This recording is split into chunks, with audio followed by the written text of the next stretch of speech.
Это эпоксидная смола и эпоксидный клей.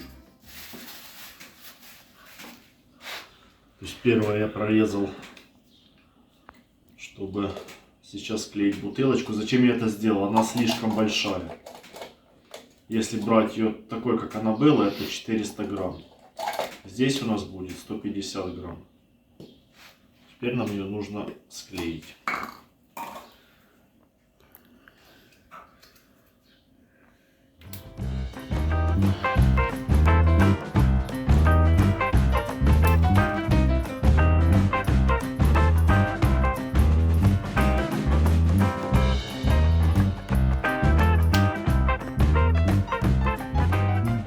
Ну, у вас может быть другой клей, но эпоксидный клеит классно.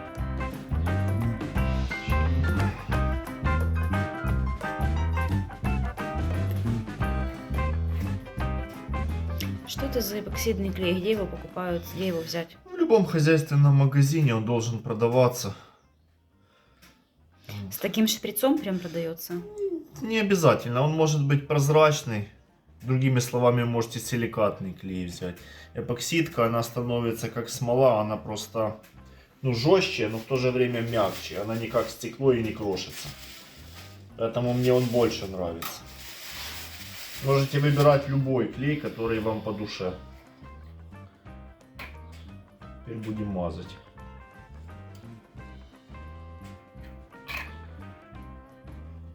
Видите, какое по составу.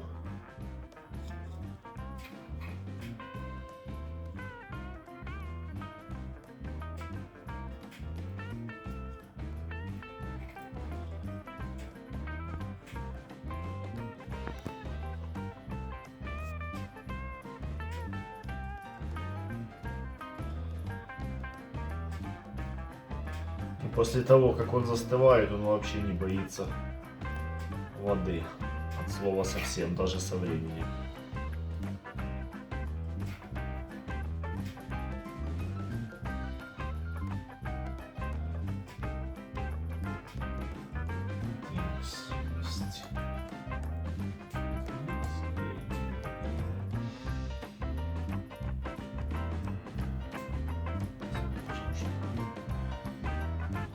Стало вот примерно таким. Это первый этап, чтобы залепить вот эту щель, которая здесь остается после соединения бутылки.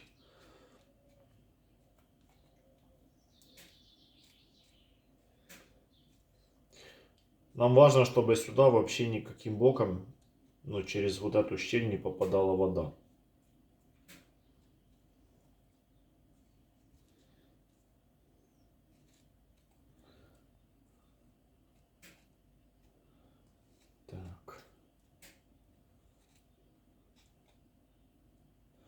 И оставляем это дело высохнуть, чтобы оно схватилось. Вот так. Да, где-то час ему нужно, чтобы засохнуть именно этому клею. Поэтому перейдем сейчас к другой части нашей головоломки. Здесь у меня поломанный кончик от спиннинга. В вашем случае это может быть любая трубочка, которая жесткая. Даже не знаю, откуда лучше взять, отсюда либо оттуда. Там-пам-пам-пам. Давайте я возьму отсюда. Вот там где-то. Сейчас мы его будем отрезать.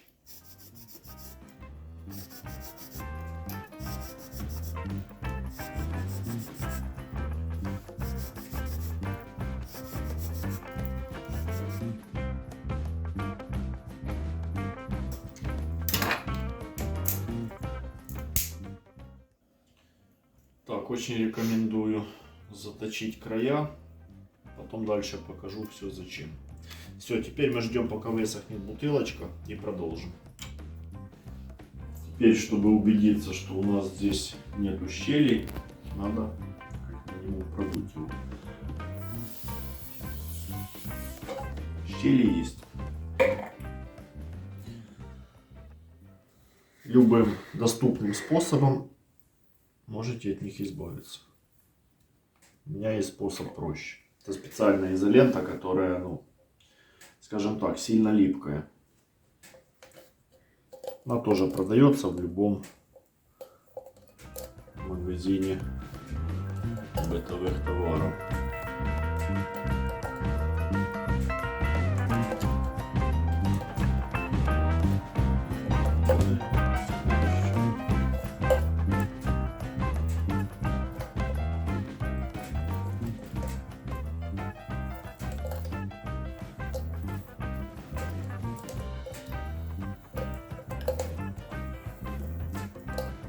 Не заматывайте все, потому что бутылочка должна быть отчасти прозрачной.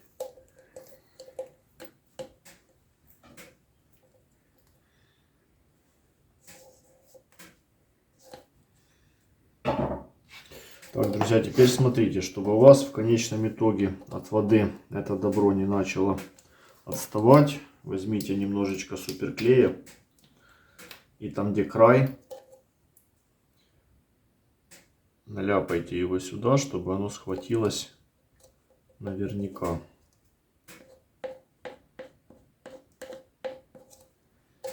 Еще чуть-чуть добавим. Все. Еще раз вот этот хвостик сейчас подмажем.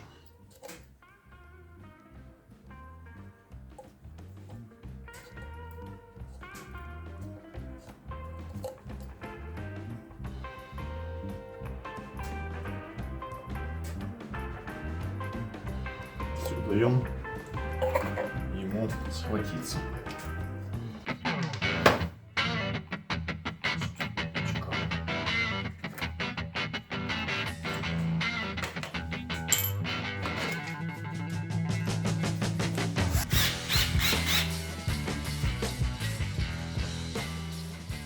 Этап номер следующий.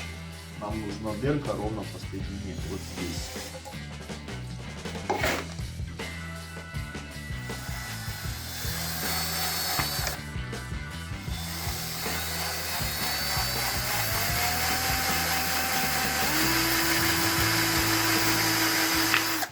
Главное не перестараться, чтобы она не получилась шире, чем хотелось бы. Иначе это будет проблема.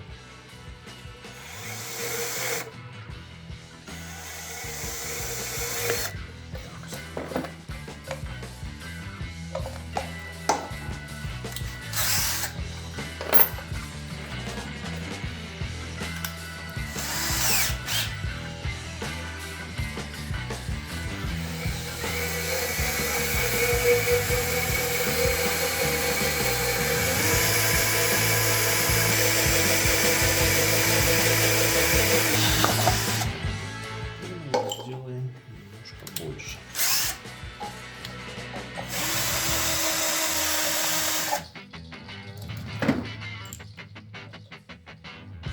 Вставляем палочку нашу, да, что мы отрезали. Да, сейчас я сделаю чуть шире.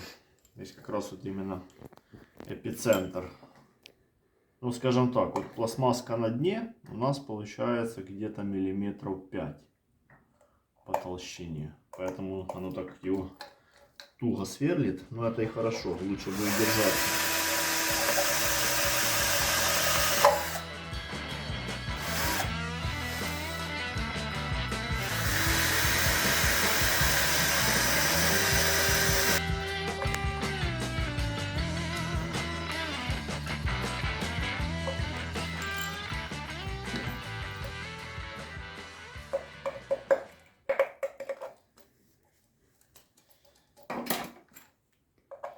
Можно, конечно, взять обычный гвоздь и его заплавить, но если перестараетесь, ну, то понадобится эту дырку чем-то заделывать излишнего.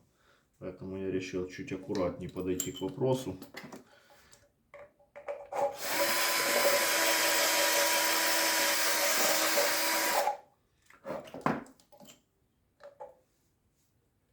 Ну, еще где-то полмиллиметра и все.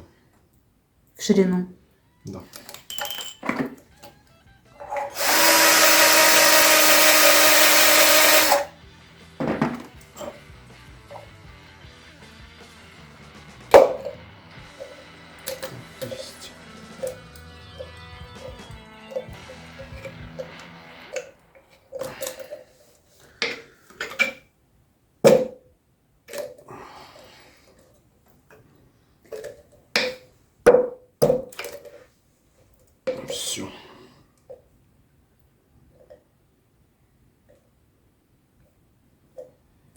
И здесь мы сейчас его закапаем клеем, чтобы оно схватилось, чтобы у нас не сифонило отсюда ничего. Берем тот же суперклей. Сейчас только сделаем, чтобы оно было ровно. Так.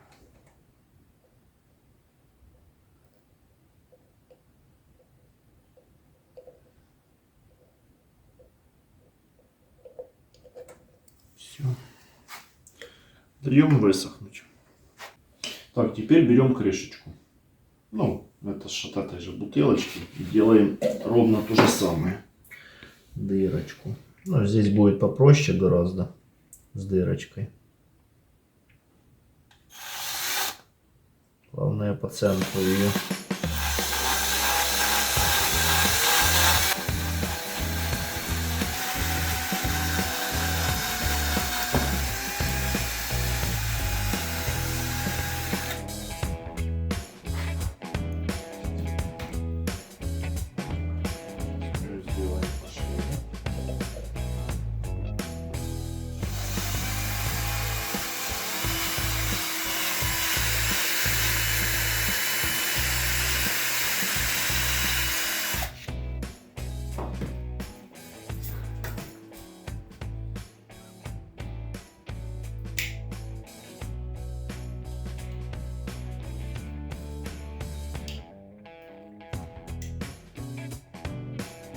Будьте аккуратны с пальцами, когда будете это все делать, они вам еще пригодятся.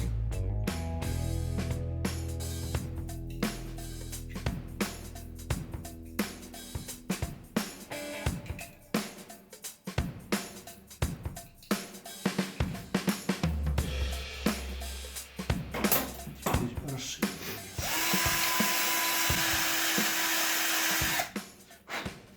Так, в отличие от нижней части, которая намертво зафиксирована, верхняя у нас должна надеваться. Надеваться и сниматься.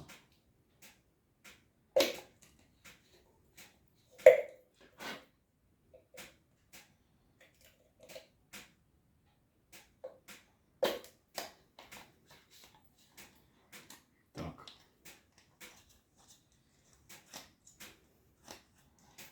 Есть. То есть первая часть приготовления готова. Резервуар. Идем дальше. Бутылочка у нас высохла уже. Вот, теперь смотрите, что мы делаем дальше. Вы можете любым удобным для вас способом решить вопрос фиксации. Да, вот, чтобы вы понимали, что это такое. Это кормушка. То есть в дальнейшем она будет выполнять роль фиксатора, точнее содержания технопланктона, который можно готовить без пресса. И задача была сделать, чтобы она свободно ходила в случае надобности и имела возможность быть зафиксирована. То есть что я сделал? Сюда я добавил разветвление для крючков. То есть здесь у нас будет два длинных еще поводочка, чтобы крючки были вниз, и один, который будет немножко ниже. То есть это окончание снасти. Добавил грузик. И добавил резиновый фиксатор, чтобы не раздалбывалось. То есть, по сути, грузик он налазит на этот резиновый фиксатор и его поджимает. В то же время он у меня служит нижним фиксатором для бочонка. Дальше я протянул нитку, я взял 8. Ее более чем достаточно, она очень крепкая. Вот. А наверх я прикрепил, вот кто покупает клипсы, тот знает, здесь сверху есть держатель этих клипс. Я его просто отсюда достал. Опять же таки, это можно сделать узликом, это можно сделать колечком, это можно сделать чем угодно. Мне показалось, так будет удобнее. И теперь я могу спокойненько поджать бочонок под самый низ. И у меня получится вот такая вот штука. То есть, все. Это нижняя часть. Вот, теперь сверху я буду крепить поплавок, а снизу я буду крепить крючки. И уже в готовом виде вам это все дело покажу. как оно работает и что сюда нужно засыпать или заливать. Чтобы держать вот эту массу на плаву, соответственно, нужен хороший поплавок. У меня получился такой поплавок, который я сделал из 3 поплавков сразу. Ну, вот, чтобы вы видели. Вот как-то так. По-хорошему будет примерно вот такой расклад. Дальше покажем действие. Так, получилось у нас следующее. Теперь смотрите, ребят, внимательно. Вот какой монтажик. Давайте начну теперь с самого начала объяснять, что есть что. Нижнюю часть я сделал из 3 крючков. Сюда поставил шину. В шину засунул проволочку. Вот здесь внутри идет очень жесткая проволока. К проволоке привязал поводок. Ну, по сути, поводок здесь, вот у нас, если видите, да, то есть тут колечко, да, за которое можно зацепить. Привязан проводок, натянута резиновая шина. С этой стороны ровно то же самое. Глубина поводка будет зависеть от водоема, в котором вы ловите. Если идет течение, делайте немножко больше. Если у вас вода стоячая, можно как бы меньше. У меня они вот эти поводки по 8 сантиметров. Вот этот поводок 10 сантиметров, вот этот 13 сантиметров. То есть все разные, на разную глубину. Вот. И вот в конечном итоге в воде оно будет выглядеть вот так. Теперь еще раз, грузик, он стопорит бочонок. Теперь по бочонку, это самый главный девайс. Дальше в него нужно будет наколоть дырочек. То есть, чтобы у вас получилась своеобразная емкость, как ситечка. В зависимости от того, какой у вас будет наполнитель. В моем случае это будет либо сгущенка, либо жидкое тесто с элементами глины. То бишь это жидкий технопланктон. Либо технопланктон, который не требует пресса. Теперь мы переходим к бочонку. Дырочек в нем пока что нету, но их обязательно нужно будет набить. Толщина дырочек и их количество — это ваше время, которое будет находиться в воде. То есть за сколько времени у вас оно полностью вытечет. Поэтому тут уже смотрите самостоятельно. Я буду делать так, чтобы вот этого бочонка хватало где-то на минут 30-40. Ну, до часа, скажем так, не больше. Теперь как эта вся кухня будет работать. Смотрите внимательно. Почему я говорил, важно, чтобы был стопорок. Демонстрирую. Мы его оттягиваем. Дальше откручиваем крышечку. Видите, здесь нижняя часть припаяна, чтобы не вытекала. Сюда мы заливаем либо сгущенку, либо заливаем вещество, которое будет выполнять роль технопланктона. Рецепт это уже в другом видео я вам покажу конкретно, что именно я залил и как оно работает. Дальше мы это все дело назад закрываем, заматываем и стопорим стопорочком. Выбираем на поплавке глубину. Здесь идет 4 клипсы для того, чтобы можно было регулировать вашу глубину. То есть вот примерно вот так снасть будет выглядеть. Все, отсюда будет идти, получается, через ваши дырочки будет просачиваться технопланктон, а сверху будет заполняться водой. Ну, кто не понял по физике, это работает следующим образом. Более тяжелое вещество идет на низ, более легкое вещество, то бишь вода, оно будет вверху. И здесь у вас не будет пустот. То есть на место, откуда вышла, там, например, сгущенка, да, на ее место зайдет вода. Поэтому дырочек здесь будет больше. Я вам отдельно чуть-чуть дальше покажу, как это именно работает. Все, вот ваша готовая снасть. Вам не нужно для этого пресс. Вы берете, смешиваете ингредиенты и готовите себе ваш технопланктон, если его можно так назвать. Удачи на рыбалке! Так, ребят, это сгущенка, которую я заблаговременно вынял оттуда. Теперь попробуем на практике показать вам, что из этого получилось. Давайте.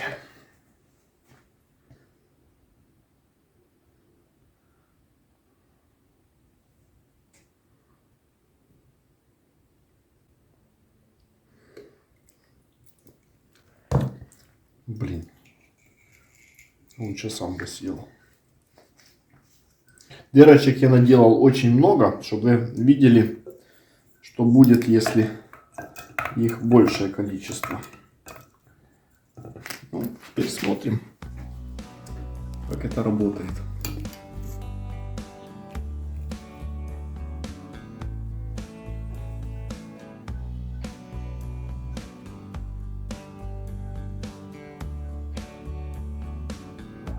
Вода холодная, чтобы вы понимали. Ну, оно так медленно вытекает, да? Не, я сделал дырки большие, оно вытекать будет быстро. Угу. Причем я их сделал 16 штук по всему кругу. На самом деле их нужно будет делать тоньше иголкой. Я цыганской иголкой брал. Вот, чтобы не так быстро сочилось. Потому что, ну, этого бочонка его хватит где-то на минут 20. Вот нужно, чтобы хотя бы был час. Вот вам будет для сравнения.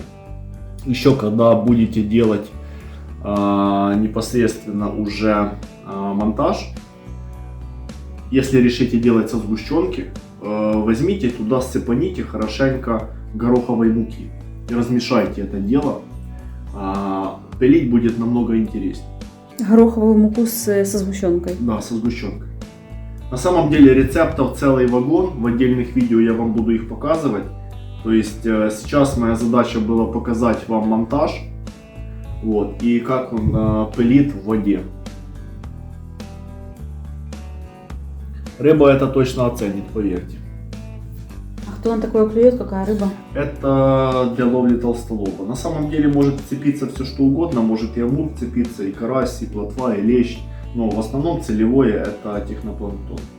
Если у вас будет еще там оно на волнах покачиваться, то сами понимаете. Вот я вам такую мини-симуляцию делаю. Смотрите, оно будет еще более... Смотрите, как оно отрабатывает. Второй вариант: вы можете брать мел, пересеивать его, добавлять туда гороховой муки, кукурузной муки, добавлять туда сухого молока, делать из этого смесь, либо ароматизатор, будет еще лучше, либо глина, обычная глина, перемалываете, извините, не перемалываете, пересеиваете.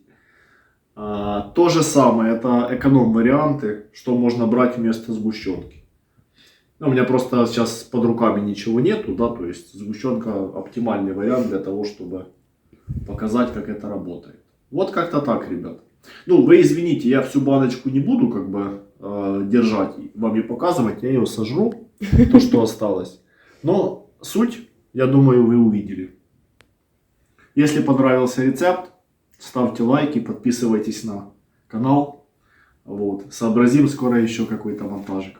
Удачной рыбалки. Летом, кстати, не летом, я надеюсь, еще в мае месяце начнется сезон на толстолоба. Я вам обязательно засниму несколько видео, что на вот эту кухню я поймаю. А то, что я поймаю на нее, это железно.